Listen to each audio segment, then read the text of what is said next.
નમસ્કાર દર્શક મિત્રો, કિસાન સમાચાર ચેનલમાં તમારું સ્વાગત છે। જાણીએ આજના સૌથી મોટા સમાચાર। આંબાલાલ પટેલની માવઠાને લઈને મોટી આગાહી, મુખ્યમંત્રી અને કૃષિ મંત્રીની મોટી જાહેરાત, ગુજરાતના દરેક ખેડૂતોના દેવા માફ કરો, ગુજરાતમાં રેશન કાર્ડ ધારકો માટે મોટી જાહેરાત, રેશન કાર્ડ ધારકો માટે આવ્યા સારા સમાચાર। 1 નવેમ્બરથી સમગ્ર દેશમાં નવા નિયમો લાગુ, 1 નવેમ્બરથી એલપીજી ગેસ સિલિન્ડરને લઈને નવા ભાવ જાહેર, 1 નવેમ્બરથી આધાર કાર્ડ અને પાન કાર્ડમાં મોટો ફેરફાર, 1 નવેમ્બરથી બેંક નિયમોમાં ફેરફાર, 1 નવેમ્બરથી જીએસટી સ્લેબનો નવો નિયમ લાગુ, સાયલામાં કદડા પ્રથા વિરોધ આપ પાર્ટીની ખેડૂત મહાપંચાયત, ખેડૂતોને પાક નુકસાનીના સર્વેનો બહિષ્કાર કરાયો। આ તમામ નાના મોટા અને અગત્યપૂર્ણ સમાચાર જાણીએ તે પહેલાં મિત્રો, કિસાન સમાચાર ચેનલમાં નવા હોય તો ચેનલને સબસ્ક્રાઇબ કરીને વિડીયો લાઇક કરી દેજો। આજના સૌથી મોટા સમાચાર। ગુજરાત રાજ્યને લઈને આંબાલાલ પટેલે કરી મોટી આગાહી। માવઠાને લઈને આંબાલાલ પટેલની આગાહી પ્રમાણે 5 નવેમ્બર સુધી ગુજરાતમાં વરસાદી માહોલ યથાવત રહેશે। એટલું જ નહીં, નવેમ્બરથી બંગાળની ખાડીમાં વધુ એક મોટી વરસાદી સિસ્ટમ સક્રિય થતાં વરસાદનું જોર વધવાનું છે। આંબાલાલ પટેલ દ્વારા આવનારા દિવસોમાં ડિસેમ્બર મહિનાના અંત સુધી રાજ્યમાં કાતિલ ઠંડીનું મોજું ફરી વળશે। આંબાલાલ પટેલની આગાહી મુજબ આ વરસાદની સિસ્ટમ દક્ષિણ સૌરાષ્ટ્ર, મધ્ય ગુજરાત, દક્ષિણ ગુજરાત અને પૂર્વ ગુજરાતના ભાગોમાં 5 નવેમ્બર સુધી શરૂ રહેવાની છે। એટલે કે જ્યાં વાવાઝોડાની અત્યારે મોસમ ચાલી રહ્યું છે તે 5 નવેમ્બર સુધી હજી લોકોને હેરાન કરશે, જેના કારણે ગુજરાતના હવામાનમાં મોટો પલટો આવશે અને 18 નવેમ્બરથી લઈને 15 ડિસેમ્બર સુધી અત્યારે ગુજરાતભરમાં વાવાઝોડા અને માવઠું થવાની શક્યતાઓ રહેલી છે। ગુજરાત રાજ્યમાં કમોસમી વરસાદનું સંકટ હજુ પણ આવનારા 5 દિવસ માટે યથાવત રહેશે। અરબી સમુદ્રમાં ડિપ્રેશન સક્રિય થવાથી સૌરાષ્ટ્ર અને કચ્છમાં આગામી 3 દિવસ માટે ઓરેન્જ એલર્ટ જાહેર કરી દેવામાં આવ્યું છે। ત્યારબાદના બીજા મોટા સમાચાર। મુખ્યમંત્રી અને કૃષિ મંત્રીની મોટી જાહેરાત। ગુજરાત રાજ્યમાં કમોસમી વરસાદ એટલે કે માવઠાથી ખેડૂતોને અત્યારે મોટું નુકસાન પહોંચ્યું છે અને ખેડૂતોનો 4 મહિના દરમિયાન મહેનતથી તૈયાર કરેલો પાક જ્યારે લણવાનો સમય આવ્યો ત્યારે જ બરાબર વરસાદની માહોલને કારણે અત્યારે ખેડૂતોનો પાક ધોવાઈ ગયો છે અને સડી ગયો છે। સરકારના પ્રાથમિક અંદાજ મુજબ સમગ્ર રાજ્યમાં 10 લાખથી વધુ હેક્ટર ખેતીની જમીન ઉપર ઊભા પાક ધોવાઈ ગયા છે અને ખેડૂતોને અત્યારે ભારે કપરો સમય આવ્યો છે। ત્યારે સૌરાષ્ટ્રમાં મગફળી, કપાસ અને રોકડિયા પાકો સાથે અત્યારે મોટો ફટકો પડ્યો છે। સરકારે પાક નુકસાનીનો 7 દિવસમાં સર્વે કરવા અને તેના આધારે ખેડૂતોને રાહત સહાય ચૂકવવા માટેનો આદેશ અત્યારે મંત્રીઓને આપી દીધો છે। ગુજરાત સરકાર દ્વારા રાજ્યના ખેડૂતોને કમોસમી વરસાદથી થયેલા નુકસાન પર સહાય આપવા માટે કેબિનેટ બેઠકમાં સૈદ્ધાંતિક રીતે સરકાર દ્વારા નિર્ણય પાસ કરવામાં આવશે। પાક નુકસાનીનો સર્વે સહાયની જાહેરાત કરવામાં આવશે। સર્વે તથા સર્વેના ડિજિટલ રિપોર્ટ નિર્ધારિત સમય દરમિયાન પૂર્ણ કરવા પર અત્યારે સરકારે ભાર મૂક્યો છે।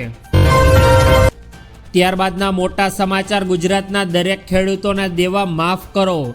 રાજ્યમાં માવઠાથી ખેડૂતોને અત્યારે મોટું નુકસાન પહોંચ્યું ત્યારે ખેડૂતોને તાત્કાલિક સહાયની ચૂકવવા સહિતની માંગ ગુજરાત પ્રદેશના કોંગ્રેસ પ્રમુખ અમિત ચાવડાએ કરી છે।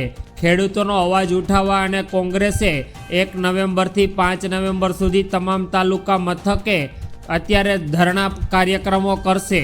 ખેડૂતોના તમામ દેવા માફ કરવા જોઈએ। કોંગ્રેસ પાર્ટીની માંગણી છે કે ખેડૂતોના તમામ દેવા સરકાર દ્વારા માફ કરવામાં આવે અને પાક સંરક્ષણ માટે તાત્કાલિક પાક વીમા યોજના લાગુ કરવી જોઈએ। કમોસમી વરસાદથી થયેલા ખેડૂતોના નુકસાન અંગે તાત્કાલિક વિશેષ પેકેજની સરકાર દ્વારા જાહેરાત કરવી જોઈએ અને ખેડૂતોના દેવા સરકાર દ્વારા રહેમદિલ રાખીને માફ કરી દેવા જોઈએ। ત્યારબાદના અગત્યપૂર્ણ સમાચાર। ગુજરાતના રાશન કાર્ડ ધારકો માટે આવી મોટી ખબર।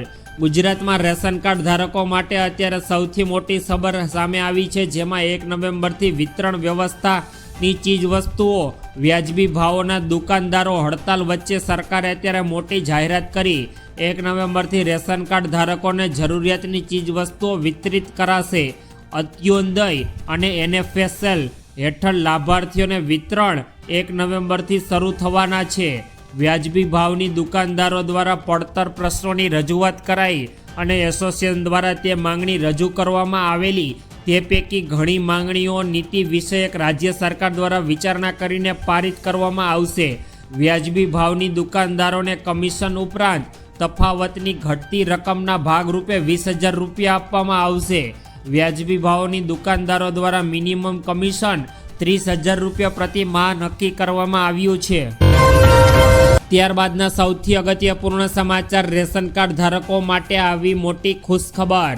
નવેમ્બર 2025માં આગ્રોતરા આયોજન હેઠળ 75 લાખથી વધુ કુટુંબોની 3.5 કરોડ જનસંખ્યાને આવશ્યક ચીજ વસ્તુઓની ફાળવણી સરકાર દ્વારા કરાઈ હતી. આ અત્યોદયમાં ઘઉં ચોખાનું વિના મૂલ્ય તથા તુવેર દાળ, ચણા, ખાંડ, મીઠું સરકાર દ્વારા રાહત દરે વિતરણ કરાયું, જેના ચલણ અને નાણાકીય ભરપાઈ પૂર્ણ થઈ છે. બાકીના વ્યાજબી ભાવના દુકાનદારો માટેની હજી પ્રક્રિયા ચાલુ છે. AAY અને NFASL લાભાર્થીઓ વંચિત ન રહે તે માટે સરકારે અત્યારે અનુરોધ કર્યો અને વિતરણને 1 નવેમ્બરથી સમગ્ર રાજ્યભરમાં શરૂ કરવામાં આવશે. સરકાર દ્વારા આવનારા 1 તારીખથી સરકારે અત્યારે અત્યોદય અન્ન યોજના હેઠળ રેશન કાર્ડ ધારકોને અત્યારે સસ્તું અનાજ આપવાનું શરૂ કરી દીધું છે. ત્યારબાદના મહત્વપૂર્ણ સમાચાર 1 નવેમ્બરથી નવા નિયમો લાગુ થશે. 1 નવેમ્બરથી નવા નિયમોની શરૂઆત સરકાર દ્વારા શરૂ કરાઈ અને ઘણા મોટા ફેરફારો લાગુ કરવામાં આવ્યા, જે સામાન્ય લોકોના જીવન પર મોટી અસર કરી. આ ફેરફારોમાં Aadhaar card, banking, pension, LPG cylinder, credit card, GST અને સરકારી કર્મચારીઓના પેન્શન સંબંધિત યોજનાઓ સામેલ છે. આમાં કેટલાક નિર્ણયો તમામ ખર્ચનો થોડો વધારો કરી સરકાર દ્વારા લાગુ કરાયા છે, જ્યારે અન્ય અને રાહત આપવામાં આવશે. તો આપણે આજે જાણીશું કે 1 નવેમ્બરથી અત્યારે આવનારા 7 મોટા ફેરફારો અને તેની તમારા ખિસ્સા ઉપર શી અસર પડશે. ત્યારબાદના અગત્યપૂર્ણ સમાચાર 1 નવેમ્બરથી નવા નિયમો લાગુ. એક LPG ગેસ સિલિન્ડરની કિંમત. શું ગેસ મોંઘો થશે કે સસ્તો તે જાણીએ. 1 નવેમ્બરથી ઘણા મોટા ફેરફારો થઈ ગયા છે, જેની સીધી અસર તમારા સામાન્ય માણસોના ખિસ્સા ઉપર પડવાની છે. પરંતુ સૌથી મહત્વનો ફેરફાર રસોઈ ગેસ સિલિન્ડરની કિંમતને લઈને છે. ઉલ્લેખનીય છે કે ઘરેલું ગેસ સિલિન્ડરની કિંમત 8 એપ્રિલ 2025થી બદલાઈ નથી. દિલ્હીમાં સિલિન્ડર હજુ પણ 853 રૂપિયા પર મળી રહ્યો છે. બીજી તરફ વ્યવસાયિક રસોઈ ગેસ સિલિન્ડરની કિંમત લગભગ દર મહિને સરકાર દ્વારા બદલવામાં આવે છે. ગુજરાતમાં પણ અત્યારે લોકોને LPG ગેસ સિલિન્ડર 851 રૂપિયા પ્રતિ બાટલાના રૂપે મળી રહ્યા છે. ત્યારબાદના અગત્યપૂર્ણ સમાચાર 1 નવેમ્બરથી આધાર કાર્ડને લઈને નવા નિયમો લાગુ. અત્યારે દેશભરમાં લગભગ દરેક મહત્વપૂર્ણ કાર્ય માટે આધાર કાર્ડ જરૂરી છે. શાળા કે કોલેજના પ્રવેશથી લઈને સરકારી યોજનાઓનો લાભ લેવા સુધી કે ઓળખ અને સરનામાના પુરાવા માટે સૌથી મહત્વપૂર્ણ દસ્તાવેજ બની ગયું છે. કેટલીકવાર આધાર કાર્ડમાં નોંધાયેલી માહિતી જેમ કે નામ, સરનામું, મોબાઈલ નંબર અથવા બાયોમેટ્રિક બદલવાની જરૂર પડે. તેથી UDI દ્વારા 1 નવેમ્બર 2025થી લાગુ પડતા આધાર કાર્ડના નિયમોમાં સુધારો કરવામાં આવ્યો. આધાર અપડેટ કરનારની પાસે હવે નવા દર અનુસાર ચાર્જ લેવામાં આવશે. તો ચાલો તમને જણાવી દઈએ કે દરેક અપડેટ માટે તમારે કેટલો ચાર્જ ચૂકવવો પડશે. UDIના નવા નિયમો અનુસાર 1 નવેમ્બરથી આધાર કાર્ડના નામ, સરનામું, મોબાઈલ નંબર અપડેટ કરવા માટે તમારે 75 રૂપિયાનો ખર્ચ કરવો પડશે. જો તમારી ફિંગરપ્રિન્ટ, આઈસ અથવા ફોટો અપડેટ કરવા માંગતા હો તો તમારે 125 રૂપિયાનો ચાર્જ ચૂકવવો પડશે. 5 થી 7 વર્ષ અને 15 થી 17 વર્ષની વયના બાળકો માટે બાયોમેટ્રિક અપડેટ સંપૂર્ણપણે મફત રહેવાનું છે. ઓનલાઈન દસ્તાવેજ અપડેટની સુવિધામાં હાલ 14 જૂન 2026 સુધી મફત રહેશે. ત્યારબાદના અગત્યપૂર્ણ સમાચાર 1 નવેમ્બરથી બેંકના નવા નિયમો લાગુ થયા. બેંક નોમિનીને લઈને અત્યારે બેંકો દ્વારા મહત્વપૂર્ણ નિર્ણય લેવામાં આવ્યો, જેમાં નોમિની સંબંધિત એક મોટો ફેરફાર 1 નવેમ્બરથી બેંક ગ્રાહકો માટે અમલમાં આવી ગયો. એક જ ખાતાના લોકર અથવા સલામત કસ્ટડી આઇટમ માટે હવે તમારે 4 લોકો સુધી નોમિની થઈ શકે. આ ફેરફાર પરિવારોની કટોકટીની સ્થિતિ, ભંડોળની સરળ એક્સેસ આપવા માટે અને માલિકી અંગેના વિવાદો ટાળવા માટે રચાયેલો છે. નોમિની ઉમેરવાની અથવા બદલવાની પ્રક્રિયા પણ અત્યારે સરકાર દ્વારા સરળ કરી દેવામાં આવી છે. એટલે કે સરકારે હવે 1 નવેમ્બરથી તમામ બેંક ખાતા ધારકોના નોમિનીને લઈને અત્યારે અગત્યપૂર્ણ નિર્ણય લઈ લીધો છે, જેથી દરેક વ્યક્તિએ આ નિયમની અપડેટ લઈ લેવી. ત્યારબાદના મોટા સમાચાર, 1 નવેમ્બરથી જીએસટી સ્લેબમાં પણ નવા નિયમો લાગુ થયા. સરકાર દ્વારા દર મહિનાની 1લી તારીખે ઘણા બધા નિયમોમાં ફેરફાર કરવામાં આવે છે. તેમાં 1 નવેમ્બરથી સરકારે સ્લેબની નવી જીએસટી સિસ્ટમ રજૂ કરશે. 5%, 15%, 18% અને 28%ના જૂના 4 સ્કેલ નાબૂદ કરવામાં આવશે. ખાસ દરો હવે ચોક્કસ વસ્તુઓ પર આધારિત લાગુ થશે, જેમાં લક્ઝરી અને સિની ગુડ્સ પર 40% કર લાદવામાં આવશે. અને સરકારના માળખાના અસર અને પારદર્શક બનાવવા માટે સરકારે અત્યારે ઘણા બધા નિયમો લાગુ કર્યા છે. સરકાર દ્વારા આવનારા સમયમાં ભારતમાં 2 જ સ્લેબ રાખવામાં આવશે, જેમાં 12% અને 18%. સરકાર દ્વારા માત્ર મોંઘી અને રૂઆબદાર ચીજવસ્તુઓને જ 28%ના સ્લેબમાં ઉમેરવામાં આવી છે. બાકી તમામ વસ્તુઓ, જીવન જરૂરિયાત વસ્તુઓને 12%ના સ્લેબમાં અને લક્ઝરી આઇટમને 18%ના સ્લેબમાં ઉમેરવામાં આવી છે. ત્યારબાદના અગત્યપૂર્ણ સમાચાર, સાયલાના કદડા પ્રથા વિરુદ્ધ આમ આદમી પાર્ટીની ખેડૂત મહાપંચાયત.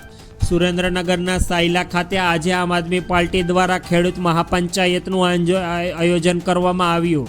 આ મહાપંચાયતનો મુખ્ય હેતુ બોટાદ માર્કેટિંગ યાર્ડની કદડા પ્રથા અને ખેડૂતો પર થતા અત્યાચાર વિરુદ્ધ અવાજ ઉઠાવવાનો છે.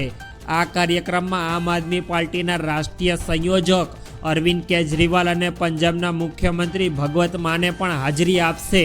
બંને નેતાઓ ગઈકાલે જ ગુજરાત આવી પહોંચ્યા છે અને આવનારા દિવસોમાં ખેડૂતોને પોતાનો હક મળે તે માટે આ બંને નેતાઓ સાયલાના કદડા પ્રથા વિરુદ્ધ અત્યારે ખેડૂત મહાપંચાયત બોલાવી લીધી છે અને સરકાર સમક્ષ તેઓ વિરોધ કરીને ખેડૂતોને પૂરતા ભાવ દેવા માટે આમ આદમી પાર્ટી અત્યારે સરકાર સમક્ષ વિરોધ પ્રદર્શન નોંધાવશે.